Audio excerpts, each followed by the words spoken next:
Everyone is talking about City Manager Kyle Hayes appointing Major Jimmy Singletary to head the Beaumont Police Department. If you do see sand on those overpasses and on those surfaces, he says please drive carefully and don't brake suddenly. This jury impaneling room is the first place potential jurors go to await being selected. It's also the only room in the courthouse that can hold the hundreds of DWI offenders judges see every week. Bill White has actually conceded, meaning that Governor Perry is going to take office yet again for his third term. What does that mean for your party? Benzyl piperazine, also known as BZP, is a Schedule I penalty 2 drug, meaning it's in the same category as methamphetamine and ecstasy. It was found in a sample of these bath salts. Lawrence Russell Brewer was 31 years old when he took part in the murder of James Byrd Jr. Brewer is now 44. His life for the past 13 years spent primarily in a small cell on death row. He answered all of our questions about the crime, about his ties to what investigators call a white supremacy group, his thoughts about execution. We also spoke with former Jasper County Sheriff Billy Rolls to help put some of Brewer's answers in perspective. Answers the former sheriff told us are not supported by the evidence. No, I don't regret going there. Huff Creek Road. I'd go again to Jasper. On the outskirts of Jasper, Texas, a winding, tree-lined road, peaceful. An image that was shattered by a crime so graphic, it became known across the country and the world. That's all I could see whenever I looked out the sliding glass window in the truck was Sean bending over at a pair of ankles. Many call it a modern-day lynching with a chain instead of a rope. The dragging death of James Byrd Jr., June 7th, 1998. I know in my heart I participated in assaulting anybody. I had nothing to do with the killing as far as the dragging or driving the truck or anything. The words of Lawrence Russell Brewer, 13 years later, offering his version of the events. The first time he's given an interview from prison, the Polunsky unit in Livingston, death row, surrounded by razor wire, guard towers, Brewer's home beginning in September of 1999. Literally seen Sean Berry use a knife to cut Bird's throat. Brewer has stuck to that story since his capital murder conviction. There was absolutely no throat cut. Wasn't even scratches on the throat where a knife had done it. Billy Rolls was the Jasper County Sheriff when Byrd was dragged to his death. He investigated every detail of the case, working hand in hand with Guy James Gray, the district attorney at the time. He has communicated to Guy James and I that Byrd was already dead when they put the chain on him, and that just didn't happen. I mean, there's absolutely no evidence of that at all. 24 and a half feet.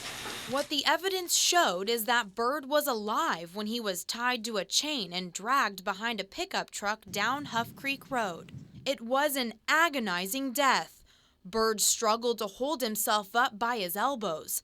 The ground chipped away at his bones. His body swung from side to side until it struck a culvert and came apart.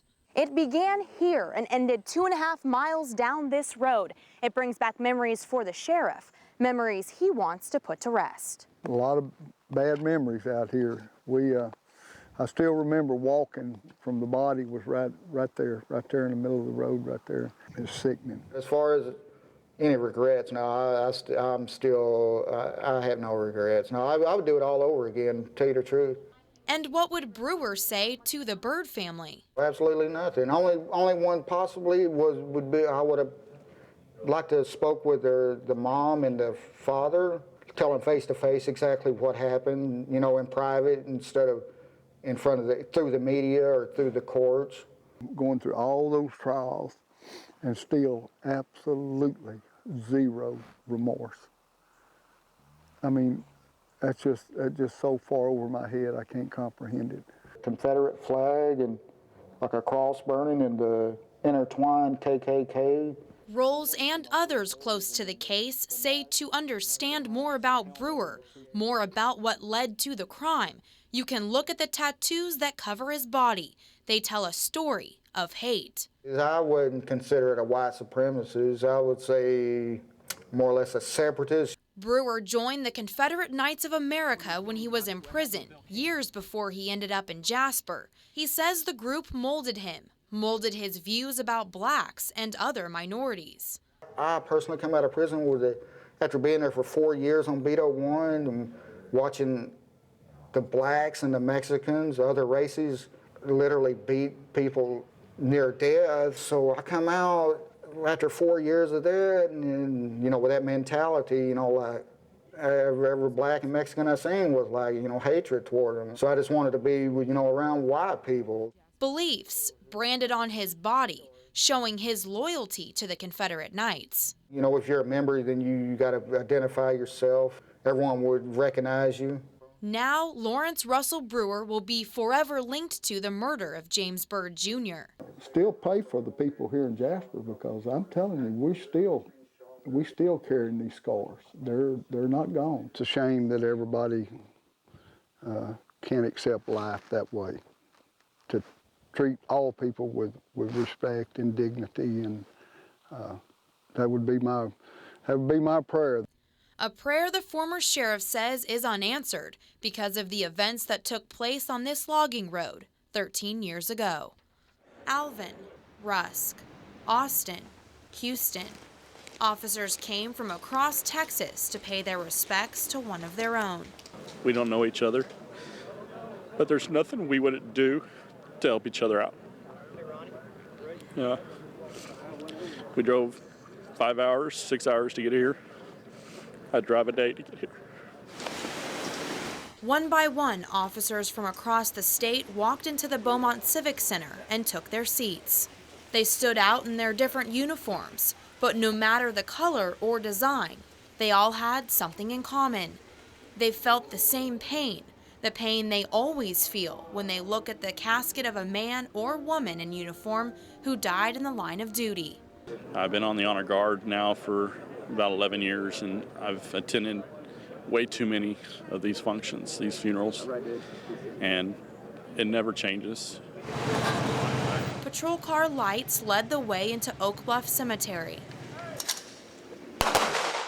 creating a special bond that links all of these men and women.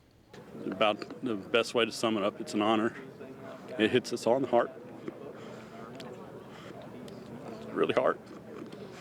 I didn't know him, but he's a brother. It's like a community. It's a family. We, honor ourselves as a family, community, and when we lose someone, it's part of our family. A family, not only to other officers, but to the family of Brian Hebert, trying to overcome the agonizing loss. It's something to remember. It's a beautiful thing. This funeral, seeing everybody get together and pull together for this, for the family. Together to say goodbye. In Jefferson County, Lindsey, KFDM 6 News. Is the system tough enough? Are victims and their families getting the justice they deserve? Is the crime looked at as just a DWI? We'll let you decide. Tonight you will hear from an offender's family and from a victim. You'll learn how drinking and driving has impacted the lives of both in similar ways.